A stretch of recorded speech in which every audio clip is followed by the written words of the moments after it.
Welcome to iDream media. So బీరకాయ అండి, దీనిలో చాలా రకాల ఆరోగ్య లాభాలు ఉన్నాయన్న సంగతి మనందరికీ తెలిసిందే. జనరల్గా కర్రీలాగా చేసి తీసుకుంటూ ఉంటాం. అయితే వెజిటబుల్ థెరపీలో దీన్ని జ్యూస్ తయారు చేసి తీసుకుంటే కనుక చాలా రకాల అనారోగ్య సమస్యలకు చెక్ పెడుతుందని చెప్తూ ఉంటారు. మరి బీరకాయ జ్యూస్కి కావాల్సిన ఇంగ్రీడియంట్స్ ఏంటి, తయారీ విధానం ఏంటి?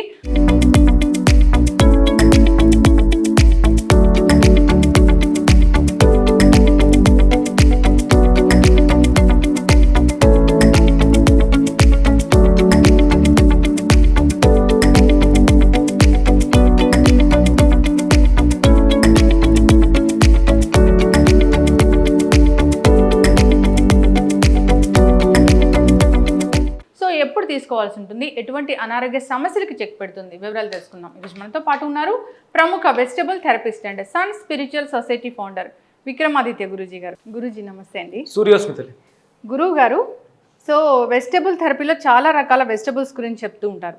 అయితే వాటిని జ్యూస్ తయారు చేసి తీసుకుంటే కనుక కొన్ని రకాల అనారోగ్య సమస్యలకి ఇట్టే చెక్ పెట్టవచ్చని, అంతేకాదు పోషకాలు కూడా డైరెక్ట్గా అందుతాయని. సో ఈ బీరకాయ గురించి చాలా చెప్తారు, షుగర్ తగ్గిస్తుంది ఇది అని. సో బీరకాయ జ్యూస్ తయారీకి కావాల్సిన పదార్థాలు ఏంటి, దీన్ని ఎవరు తీసుకోవాలి, ఏ టైంలో తీసుకోవాలి, ఎటువంటి అనారోగ్య సమస్యలకు చెక్ పెడుతుంది ఇది?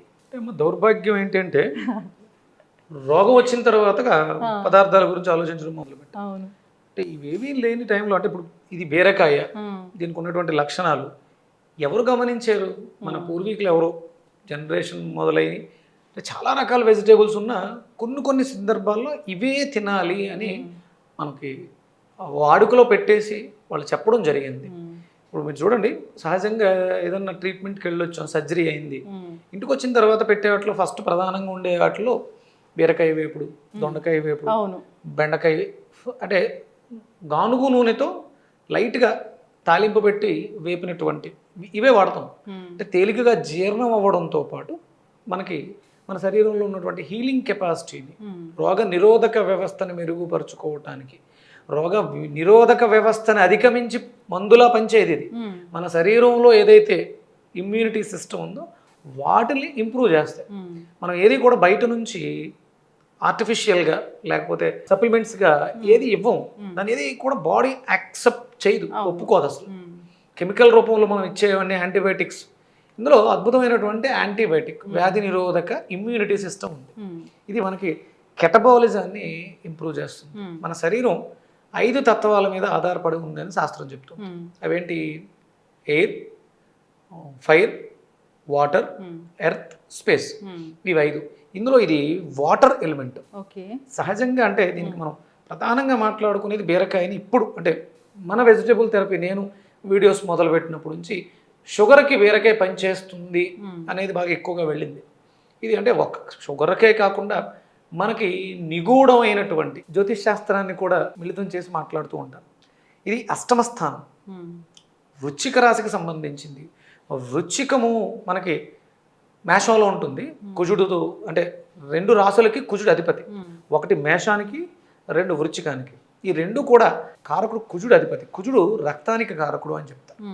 అలాగే అగ్నికి, అక్కడ మేషంలో ఫైర్లా ఉంటే అదే కుజుడు ఇక్కడ వృశ్చికానికి వస్తువులకు వాటర్ ఎలిమెంట్లో. అంటే ఇవి 2 అంటే మన శరీరంలో వాతం పెరగడం వల్ల షుగర్ వస్తుంది, అరుగుదల పాడైపోవడం వల్ల షుగర్ వస్తుంది. షుగర్ ఎందుకు వస్తుంది అంటే మీరు ఏం చెప్తారు? ఆధునిక వైద్య విధానంలో లైఫ్ స్టైల్ డిజార్డర్, జెనెటికల్, ఇవే చెప్తారు. అంతకు మించి మనం ఏమీ మాట్లాడు. ఇక్కడ vegetable therapy, Vedic vegetable therapy ఏం చెప్తుంది అంటే మన శరీరంలో రక్తం కలుషితం అయిపోయింది, ఇంప్యూరిటీ ఆఫ్. ఆయుర్వేద వైద్యం ఏం చెప్పుద్ది? వాతం, పిత్తం, కఫం, 3 దోషాల మీద ఆధారపడి. అంటే ఇది వాత సంబంధమైనటువంటి దోషంగా మనం తీసుకున్నాం. మన శరీరంలో వాటర్ పాడైపోయింది, దీన్ని బాగు చేసుకోవాలి. అంటే నీళ్లు మురికిగా ఉన్నాయి, దాంట్లో ఇంకా జీవం ఏముంటుంది, దాన్ని మనం ఉపయోగించుకోవడానికి వాడుకోలేం కదా. అప్పుడు దాన్ని ఏం చేస్తాం? ఫిల్టర్ చేయాలి. అంటే ఫిల్టర్ డైరెక్ట్గా మనం ఏదో ఒక క్లాత్లో వడకట్టి తీసుకుంటామా? ఎండ బాగా కాయడం ద్వారా, అంటే ఫైర్ బాగా రావడం వల్ల ఎండి ఆ వాటర్ ఆవిరై పైకి వెళ్ళి మళ్ళీ వర్షంగా పడితే తీసుకుంటున్నాం. మురుకు గుంట్లో నీటిని డైరెక్ట్గా వాడట్లే. అంటే ఎంత ప్రాసెస్ జరిగింది, ప్రకృతి ఎంత సహజంగా ఇస్తుంది. అంటే మన శరీరంలో పాడైపోయిన నీటిని కూడా ఉష్ణం, అగ్ని మండించడం ద్వారా ఫిల్టర్ చేసి రోగాన్ని తగ్గించడానికి వాటర్ ఉపయోగపడుతుంది. ఇది మనకి డయాబెటీస్ ఆ రకంగా ఉపయోగపడుతుంది. రక్తం కలుషితం అయిపోవడం వల్లే రోగాలు వస్తాయి. మనం వాతం పిత్తం కఫం గురించి మాట్లాడుకున్నాం. రక్తంలో ఉండవలసిన qualities quality of blood, quantity of blood, purity of blood. Quality అంటే ఏంటి? రక్తంలో ఏముండాలి? విటమిన్స్, మినరల్స్, పోషకాలన్నీ ఉండాలి. ఇంకా క్వాంటిటీ, నేను చేస్తున్న పనికి నా వయసుకి నాకు రక్తం ఎంత ఉండాలి అనేది క్వాంటిటీ. ఇక ప్యూరిటీ అంటే టాక్సిన్స్, మనం తీసుకుంటున్నటువంటి వ్యర్థ పదార్థాలు దాంట్లో ఏమున్నాయి, ఇవి మూడిట్ల మీద ఆధారపడి ఉంటుంది. ఆ మూడిట్ల నుంచి రక్షించడానికి, మూడిట్లని బ్యాలెన్స్ చేయడానికి మనకి బీరకాయ దోహదకారి అని చెప్పడం జరిగింది. అయితే జ్యూస్ తయారు చేసి తీసుకుంటే ఈ పోషక విలువలన్నీ చాలా అందుతాయి, అనారోగ్య సమస్యలు ఈజీగా తగ్గుతాయి. అంటే మనం ఈ ప్రాసెస్కి వెళ్ళినప్పుడు బీరకాయని తొక్కతో సహా తీసుకోవాలి. దీంతో పాటు అనుసంధానంగా, అంటే ఒక బీరకాయ కూడా పనిచేసేస్తుంది, కానీ దాంట్లో కొంచెం అనుసంధానంగా కొన్ని ఇంకో ఇంగ్రీడియంట్స్ యాడ్ అవ్వడం ద్వారా ఇంకొంచెం అద్భుతంగా పనిచేస్తుంది. ఎందుకంటే ఇప్పుడు ఈ పెస్టిసైడ్స్ వేయడం వల్ల సహజంగా ఉండాల్సిన పోషకాలు తగ్గిపోయినాయి. ఇప్పుడు ఈ దీంట్లోంచి ఒక స్మెల్ వస్తుంది మనకి. పూర్వం ఇంకా ఎక్కువ ఘాటుగా వచ్చాయి. అంటే ఏ కాయగూర అయినా సరే పురుగు పుట్ర వాటి దగ్గరికి రాకుండా ఉండడం కోసం హార్డ్ స్మెల్ చాలా, ఈ బీరకాయలు ఇది 10 ఉండేది. అప్పుడు ఏ రకమైనటువంటి క్రిములు కీటకాలు దాని దగ్గరికి రావు. మీరు పొట్లకాయని తుంచిన ఏ కాయగూరకైనా తనకి సహజంగానే సెల్ఫ్ హీలింగ్ ఉంటుంది.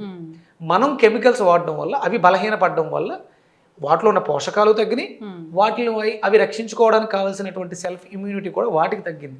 అందుకని కొన్ని ఇంగ్రీడియంట్స్ మనం యాడ్ చేస్తున్నాం ఇప్పుడు. దాంట్లో ప్రధానంగా అల్లం తీసుకుంటాం, అలాగే తమలపాకులు తీసుకుంటున్నాం, నిమ్మకాయలు తీసుకుంటున్నాం, సైంధవ లవణం, మిరియాల పొడి. సో బీరకాయ జ్యూస్ అనేది మార్నింగ్ తీసుకోవాలి. Empty stomach. విపరీతమైనటువంటి షుగర్ ఇబ్బంది పెట్టేస్తుంది. 200, 300, 400 చెప్తూ ఉన్నారు రీడింగ్స్. అలాగే బాడీలో infections, urinary tract infections, kidney infections, lung any infection, మన బాడీలో ఎక్కడ ఇన్ఫెక్షన్ ఉన్నా కూడా బీరకాయ ద్వారా అద్భుతంగా ఆ ఇన్ఫెక్షన్స్ తగ్గి హీల్ అయ్యే అవకాశం ఎక్కువ ఉంటుంది. ఒక బీరకాయ తీసుకుంటే సరిపోతుందా? మినిమం 200 grams ఉండాలమ్మా. అంటే ఇప్పుడు ఉన్నవన్నీ కూడా బీరకాయలు పొడుగ్గా ఉంటున్నాయి తప్ప బరువుగా ఉండట్లేదు. ఇట్లా వాటిలో వాటర్ ఉండాలి, పీచు ఎక్కువ ఉంటుంది, వాటర్ కూడా బాగుంటుంది బీరకాయలు. ఇప్పుడు అది తేలిగ్గా ఉంది అంటే మినిమం ఒక 200 grams క్వాంటిటీ ఉండాలి. రోజుకి 3 సార్లు తీసుకోవాలి. ఎవరైనా ఆర్డర్లో లేకుండా ఇబ్బంది పడుతూ మరీ ఎక్కువగా ఇన్ఫెక్షన్స్ అయి ఉంటే, పుండ్లు మానట్లేదు అనుకునేవాళ్ళు రోజుకి మినిమం 1/2 కిలో బీరకాయ తీసుకోవాలి. ఈ సందర్భంగా నేను చెప్తున్నాను, రైతులకి చేతులు జోడించి సేంద్రియ వ్యవసాయానికి వెళ్ళండి. మీరే భవిష్యత్తులో వైద్యులు. మీరు పండించే పంటలే మనందరికీ కూడా ఆరోగ్యానికి ఉపయోగపడతాయి. పోషకాలు లేని పదార్థాలు ఎన్ని తీసుకుని మనం ఎన్ని రకాల మెడిసిన్స్ మింగినా మెడిసిన్స్ ఏవి కూడా పనిచేయవు. ఏంటామా? ఖచ్చితంగా గురువుగారు, అంతే కదా. మనం మెడిసిన్ ఏదైనా తీసుకున్నా డైట్ కంపల్సరీ అవసరం. ఆ డైట్కి మీరు పండించే పంటలే మాకు ఆధారం, లేకపోతే మనిషి బ్రతకటం కష్టం. సేంద్రీయ వ్యవసాయానికి మనకి జయరామ్ గారు చాలామంది చేస్తున్నారు. వాళ్ళందరినీ అనుసరించి మంచి వ్యవసాయం చేయాలి. భారతదేశం డయాబెటీస్ రహిత దేశంగా మారాలి అంటే మీ చేతుల్లోనే ఉంది అది. సో పూర్తిగా మనం కట్ చేస్తాము. చిన్న అల్లం ముక్క కూడా వేసామా. ఓకే. మనం అల్లాన్ని ఎప్పుడు కూడా ట్రావెలర్ అంటాం. అంటే ఏదైనా మెడిసినల్ ప్రాపర్టీస్ ఉంటే వాటిని పాడవకుండా ఆ డిసీజ్ దగ్గరికి తీసుకెళ్ళడానికి అద్భుతంగా ఉపయోగపడుతుంది. అలాగే యాంటాసిడ్గా కూడా పనిచేస్తుంది. అలాగే జీర్ణ వ్యవస్థను మెరుగుపరుస్తుంది. ఒక 3 తమలపాకులు. మనకు భారతదేశంలో తమలపాకులు వాడటం చాలా విరివిగా ఉండేది. కంపల్సరీ మన భోజనం తర్వాత మనం విరివిగా తాంబూల సేవ అనేది ఉండేది. తాంబూల సేవ ఉండేది. ఎవరైనా ఇంటికి వచ్చినప్పుడు కూడా మంచి భోజనం అంతా పెట్టిన తర్వాత ఫుల్ఫిల్మెంట్ ఎప్పుడు అంటే తాంబూలం ఇవ్వటమే. 1 బీరకాయ తీసుకున్నాము. సో డయాబెటీస్ ఉన్న వాళ్ళు దీన్ని ప్రతిరోజు తీసుకోవచ్చు అంటారా గురువు గారు? అమ్మ ఇప్పుడు ప్రతిరోజు కంపల్సరీ ఇన్సులిన్, లేకపోతే ప్రతిరోజు కంపల్సరీ ట్యాబ్లెట్లు. దానికన్నా రెగ్యులర్గా ఇది మనం కన్జ్యూమ్ చేయొచ్చు, పండించుకోవచ్చు కూడా. మనం పంట పండించుకొని కూరగాయలు వంటింట్లో ఉంటాయి, పెద్ద ఇబ్బంది ఉంది. 1 అల్లం, ఒక 3 తమలపాకులు. ఇవన్నీ కూడా మనం పెంచుకోవడానికి వీలువైనవి, ఎలాంటి సైడ్ ఎఫెక్ట్లు లేనివి. వాటర్ వేస్తాము.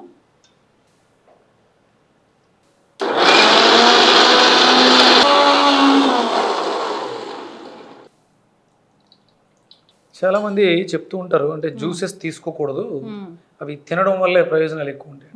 ఇప్పుడు మనం అనారోగ్య సమస్యతో డిజార్డర్తో బాధపడుతున్నాం, లోపల డైజెషన్ సిస్టమ్ అనేది యాక్టివ్గా లేదు. అందులోంచి కోలుకోవడానికి మనం జ్యూస్ ఫామ్లో తీసుకోవడం ద్వారా దాంట్లో ఉన్నటువంటి పోషకాలని పొందగలుగుతాం. పోషకాలు వచ్చి బలం వచ్చిన తర్వాత ఆటోమేటిక్గా మన పనులు మనం చేసుకోగలుగుతాం. వెజిటబుల్ థెరపీ అనే దానికి ప్రామాణికత ఉంది. ఇవేవి కూడా ఔషధాలు కాదు. ఔషధాలు శరీరం తయారు చేసుకోవడానికి కావలసినటువంటి పోషక విలువలు కలిగినటువంటి పదార్థం, ఫుడ్. దీనివల్ల ఎలాంటి సైడ్ ఎఫెక్ట్స్ ఉండవు. ఒకవేళ ఏదైనా ప్రాబ్లం అనుకుంటే మనకి రైతులు వాడేటువంటి పైన పిచికారీ చేసేటువంటి కెమికల్స్ వల్ల వస్తుంది. దాన్ని మనం శుభ్రం చేసుకోవడం ద్వారా, ఉప్పు నీళ్ళతో కడగడం ద్వారా, చింతపండు నీళ్ళతో కడగడం ద్వారా, వెనిగర్లో కడగడం ద్వారా ఆ సైడ్ ఎఫెక్ట్స్, ఆ చిన్న చిన్న లోపాలని మనం సవరించుకోవచ్చు. ప్రధానంగా మన శరీరంలో రక్తం అనేది చెడిపోతేనే షుగర్ వస్తుంది. ప్యాంక్రియాస్ అనేది పని చేయట్లేదు సరిగ్గా, తన వ్యవస్థని తను వర్క్ చేయట్లేదు. సైంధవ లవణం, మిరియాల పొడి. సైంధవ లవణం వేస్తున్నాం, మిరియాల పొడి. రుచికి సరిపడా లెమన్, ఉప్పు, కారం, పులుపు, వగరు, కొంచెం చేదుగా కూడా ఉంటుంది బీరకాయ. తమలపాకు వగరుగా ఉంటుంది, కారంగా ఉంటుంది. అంటే రుచులు ప్రధానంగానే మన వైద్య విధానం అంతా కూడా ఆయుర్వేద వైద్య విధానం మన భౌతిక శరీరం మీద ఆధారపడి, అది తీసుకునే రుచుల మీద ఆధారపడే ఉంటుంది. ఎవరైతే డయాబెటీస్తో బాధపడుతున్నారో ఇలా జ్యూస్ ప్రిపేర్ చేసుకుని సిప్ చేస్తూ చప్పరిస్తూ ఎంజాయ్ చేయాలి. ఇది లోపలికి వెళ్ళి నా శరీరంలో ఉన్నటువంటి సమస్యని క్యూర్ చేస్తుంది అనే నమ్మకంతో చేస్తే చాలామందికి ఈ 4 ఏళ్లలో, మనం వీడియోస్ మొదలుపెట్టిన తర్వాత ఈ 4 ఏళ్లలో అద్భుతంగా బీరకాయ పండించడం కానీ వాడుకోవడం కానీ విపరీతంగా జరుగుతుంది. మరింత శ్రద్ధగా చేస్తూ జీవన విధానాన్ని మార్చుకోవడం ద్వారా మనం తినడానికి బ్రతకటానికి మాత్రమే తినాలి. ఇప్పుడు అందరం కూడా ఏంటంటే నైట్ లైఫ్ అలవాటు పడిపోయి తినకూడని సమయంలో తినకూడని పదార్థాన్ని, ఇప్పుడు బిర్యానీ, మాంసం తినడం తప్పు, అది తినకూడని సమయంలో తింటే ఇంకా పెద్ద తప్పు. దానివల్లే చాలా అనారోగ్య సమస్యలు ఇబ్బంది పెట్టేస్తున్నాయి. అది బ్రతకటానికి అంటే మనం చేసుకునే పనులు దేనికోసం డబ్బు సంపాదిస్తున్నట్టే తినడం కోసం. తినడం ఒక్కటే కాదు, సుఖము సంతోషం కోసం వెంపర్లాడి ఆనందాన్ని కోల్పోతాం. సుఖం వేరు, సంతోషం వేరు, ఆనందం వేరు. సుఖము సంతోషం కోసం వెళ్ళి ఆనందాన్ని కోల్పోయి విపరీతమైనటువంటి దుఃఖంలో మునిగిపోతాం. 4 హెల్త్ బెనిఫిట్స్ ఈ బీరకాయ జ్యూస్ వల్ల అంటే ఏం చెప్తారు? ఇది బాడీలో ఉండేటువంటి ఇన్ఫెక్షన్స్, అన్ని రకాల ఇన్ఫెక్షన్స్కి అద్భుతమైనటువంటి ఔషధం. అలాగే ఇప్పుడు మహమ్మారిలా వ్యాప్తి చెందుతున్నటువంటి డయాబెటీస్కి అద్భుతమైనటువంటి వైద్య విధానం. అలాగే ఇది రక్తాన్ని శుభ్రం చేయడం ద్వారా రక్తంలో ఉన్నటువంటి క్వాలిటీస్ అన్నీ కూడా, మీకు పోషకాలు తక్కువ ఉన్నాయి, విటమిన్స్ డెఫిషియన్సీ ఉంది అంటే లోపల ఆ స్టోరేజ్ లేకపోతే మీరు ఎంత బయట నుంచి తీసుకున్న అది తీసుకోవద్దు కదా. ఇది మనకి లింఫాటిక్ సిస్టమ్ మీద అద్భుతంగా పనిచేస్తుంది. మీకు గడ్డలు వస్తాయి, కొవ్వు గడ్డలు, లింఫ్ నోడ్స్ అంటారు, వాటికి కూడా ఇది అద్భుతమైనటువంటి పరిష్కారం చెప్తుంది. రెగ్యులర్గా అంటే సమస్యతో బాధపడుతున్న వాళ్ళు దీనిని కొంచెం ఎక్కువ రోజులు వాడాల్సి ఉంటుంది. ఇవాళ ఏదో వాడేస్తే ఇంగ్లీష్ మెడిసిన్లో వేసేసుకుంటే ఆధునిక వైద్యంలో వచ్చినటువంటి వాళ్ళు ఒక గంటలో నొప్పి తగ్గిపోవడం అన్నట్టు ఉండదు. ఇది లోపలికి వెళ్ళి మూలం నుంచి క్యూర్ చేసుకురావడానికి మనకి 3 నుంచి 6 నెలలు పడుతుంది. సంవత్సరం లోపు దీని ప్రభావాన్ని ఇది అద్భుతంగా చూపిస్తుంది. ఖచ్చితంగా గురుగారు చాలా చక్కగా చెప్పారండి. బీరకాయ జ్యూస్ దాన్ని తొక్కుతో సహా మనం జ్యూస్ చేయాల్సి ఉంటుంది. డయాబెటీస్ ఉన్న వాళ్ళకి బాగా పనిచేస్తుంది. అంతేకాదు బ్లడ్ని ప్యూరిఫై చేయడానికి, వూండ్ హీలింగ్కి బాగా పనిచేస్తుంది. ఇక మీరు చెప్పినట్లు కొవ్వు గడ్డలు అనేది దానికి అసలు మందులే లేవని చెప్తూ ఉంటారు, అలాంటి వాటికి కూడా ఇది బాగా పనిచేస్తుందని చెప్తున్నారు గురుగారు. సో ఖచ్చితంగా అందరూ తీసుకుని అలవాటు చేసుకోవాలని కోరుకుందామండి. ఈ చాలా వెజిటబుల్స్ ఉంటాయి, వాటితో డిఫరెంట్ జ్యూసెస్ ఉంటాయి. సో వాటిని ఆల్టర్నేటివ్ డేస్లో కనుక తీసుకుంటే ఇంకా ఆరోగ్య ప్రయోజనాలు అనేవి చాలా కలుగుతాయి. మెయింటెనెన్స్ కోసం అయితే రోజుకు ఒక రకం జ్యూస్ చేసుకోవచ్చు. అలాగే మనకి 12 నెలలకి 12 రకాల జ్యూసెస్ మనం చెప్తాం. అంటే ఒక నెల ఇది బీరకాయ, మనకి బీరకాయ అంతా కూడా కార్తీక మాసం అంతా కూడా బీరకాయని విలువగా వాడుకుంటే ఆ మాసానికి రావాల్సిన బెనిఫిట్స్ అంటే మనం అక్కడ కార్తీక మాసంలో విపరీతమైనటువంటి చలి ఉంటుంది, ఇక్కడ రక్తాన్ని వేడెక్కించడం ద్వారా మన శరీరాన్ని బ్యాలెన్స్ చేస్తూ ఈ బీరకాయ ఇది ఉండేది ఎలిమెంట్, వాటర్ ఎలిమెంట్. మన శరీరంలో ఉండేటువంటి వాత సంబంధమైనటువంటి దోషాలకి బయట టెంపరేచర్ కూడా చల్లగా ఉంటుంది, ఇక్కడ అది ఆపోజిట్గా పనిచేసి మన శరీరాన్ని రక్షిస్తూ ఉంటుంది. ఖచ్చితంగా గురుగారు చాలా చక్కటి ఇన్ఫర్మేషన్ అండి, ధన్యవాదాలు. సూర్యస్మిత.